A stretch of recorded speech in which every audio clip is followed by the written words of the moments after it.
convicção, a certeza acerca de realidades que não se veem. Nós esperamos entrar no céu. A fé já é um modo de possuir o céu. Essa certeza experimentada de que estamos caminhando para a pátria definitiva já é uma forma de viver nesse mundo as alegrias que um dia serão plenas e definitivas. E para explicar isso, o autor da carta aos Hebreus fala da fé de Abraão, partir para uma terra, e partiu sem saber para onde ia, apoiado só na palavra de Deus. Apoiado só na palavra de Deus.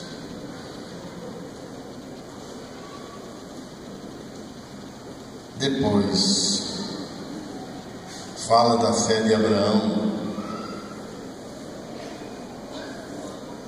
a quem Deus prometeu um filho quando Sara era estéril e ele já idoso.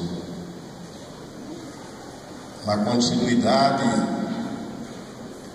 fala de Moisés, que Deus chamou e disse: tira o povo e leva para a terra prometida. E Moisés assumiu a tarefa que Deus lhe deu, como se visse o invisível, e partiu. Tem então um trechinho que eu queria frisar, que diz respeito a nós. Os que buscam, os que falam assim, Abraão, Moisés, demonstram que estão buscando uma pátria. E se lembrassem daquela que deixaram, até teriam tempo de voltar para lá. Mas agora eles desejam uma pátria melhor, isto é, a pátria celeste. Essa é a nossa pátria. Moisés tirou o povo, levou para a terra prometida, atravessando ali o rio Jordão. Ele não atravessou, Josué que atravessou.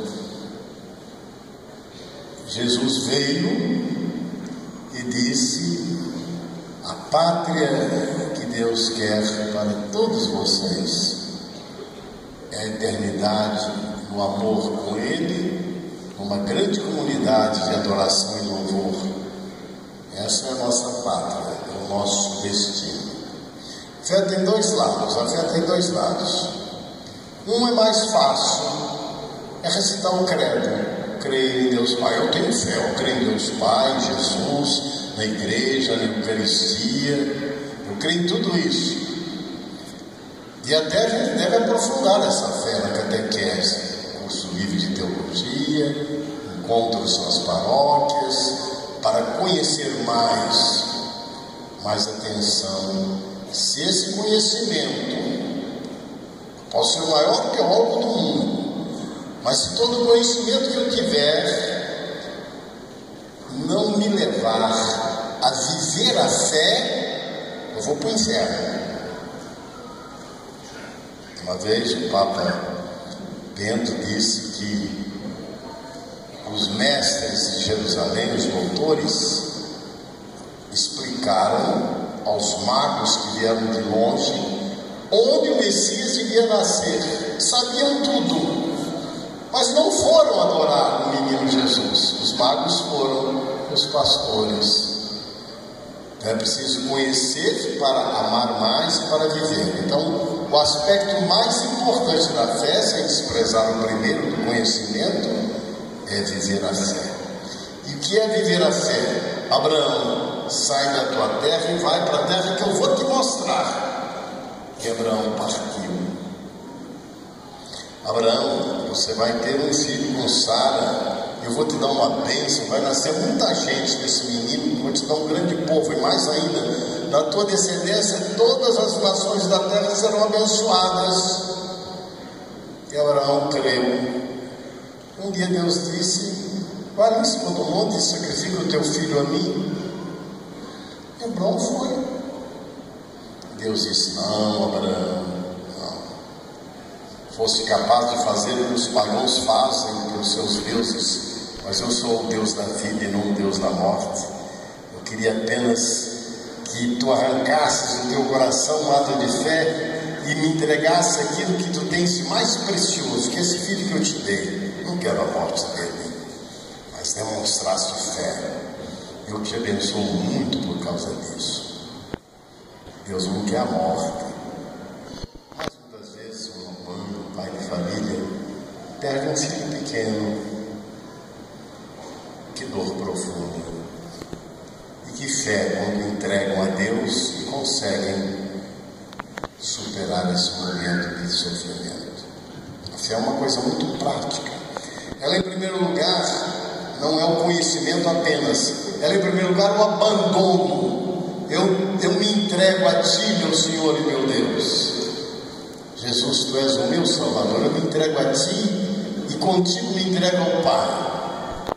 Resposta de Deus é: eu te acolho e te abraço com o dom do Espírito Santo e o dom de amor. E agora te digo: vai, caminhe. A fé é um ato de abandono a Deus, de confiança absoluta, de entrega da vida. E depois a fé é uma luz para o caminho. Aí tem um longo caminho a fazer. E esse caminho não é fácil. Não é fácil. Todos lembram que Elias, por defender os direitos de Deus diante de um rei impiedoso, Acabe, de uma rainha Jezabel, perseguido, foge, e no caminho deita-se sobre um pequeno arbusto e diz a Deus: eu desejo morrer, estou cansado, eu sou melhor que meus pais. E dorme. O anjo lhe traz, por uma primeira vez, por uma segunda vez, pão, e diz: tens ainda um longo caminho. Elias se alimentou e na força daquele pão caminhou 40 dias e 40 noites até o Monte Horebe, onde Deus o consolou com uma brisa suave e o mandou de volta, para que ele pudesse escolher um novo rei e também transmitir a missão profética a Eliseu. Tens ainda um longo caminho. Na prática, o que é viver a fé? É Deus dizer para o bispo: guarda, caminha, e não recues diante das dificuldades. Vai em frente, luta, mesmo quando tudo parecer que não vai dar certo, mas é vontade de Deus. Vai em frente. A certeza de que no fim o Senhor nos espera para nos acolher. Essa é a fé. Essa fé é a fé que dá no coração dos dois jovens que se colocam diante do altar e dizem, prometem amar um ao outro por toda a vida.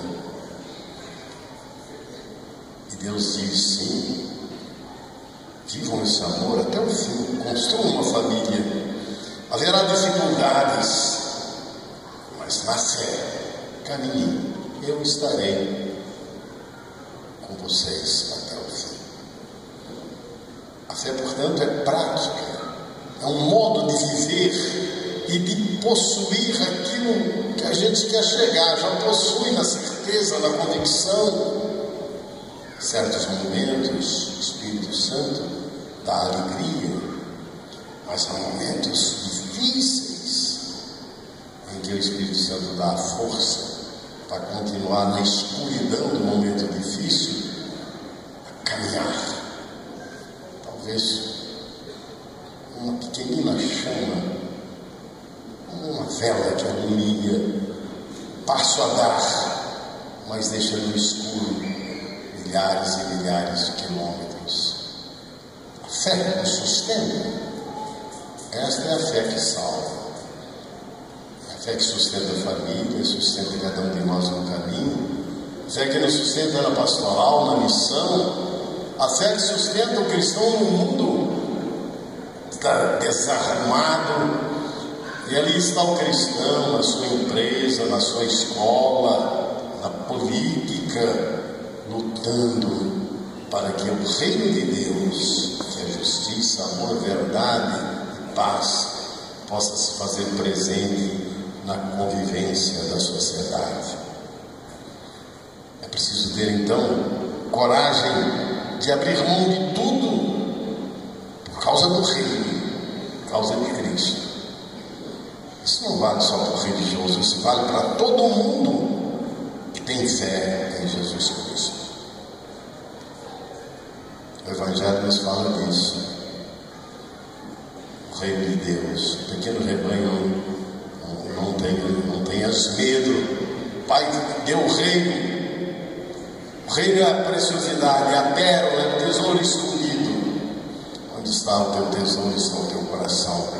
Vai, caminhe, luta, não esmoreças, não faças o mal, para que quando o Senhor vier, te faça entrar, e Ele mesmo vai te servir, vai te dar todo o céu, toda a riqueza do céu, que é o mistério do próprio Deus, para que desfrutes dele.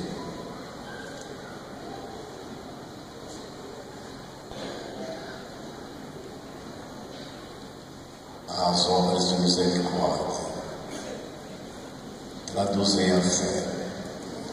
Quando nos abandonamos a Deus, nosso Pai, através de Jesus, o rosto misericordioso do Pai, pela ação do Espírito Santo, somos misericordiosamente acolhidos, perdoados, amados.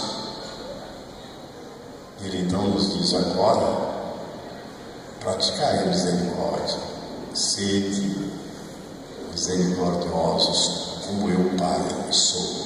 Nos dei Jesus, meu único filho, mais do que Abraão, que queria me dar Isaac. As obras de misericórdia. O mundo passa por um momento muito difícil, muito desarrumado, Estado Islâmico, a União Europeia que se desfaz, países que querem se recolher no isolamento. No nosso país, essa crise política e econômica, o desemprego, os moradores de rua, os pobres que sofrem. É tempo de estarmos atentos para socorrer os que sofrem e para participar da vida da sociedade, sobretudo nas próximas eleições, escolhendo para o legislativo e para o executivo pessoas que sentimos que verdadeiramente querem trabalhar para o bem comum, orando.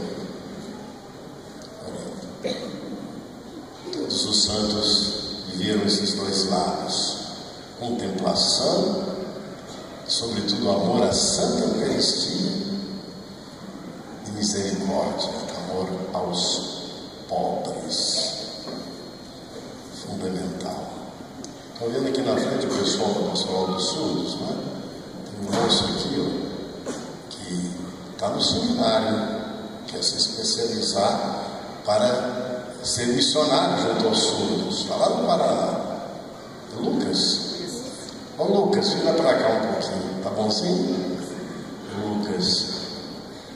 E o fundador da pequena missão dos surdos, lá do Cego Alang, fim do século XIX,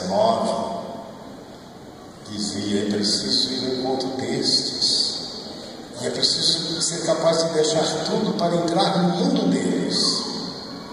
Vocação maravilhosa. Mas existem os cegos, existem os moradores de rua, existem as famílias desarrumadas, as crianças abandonadas, os idosos.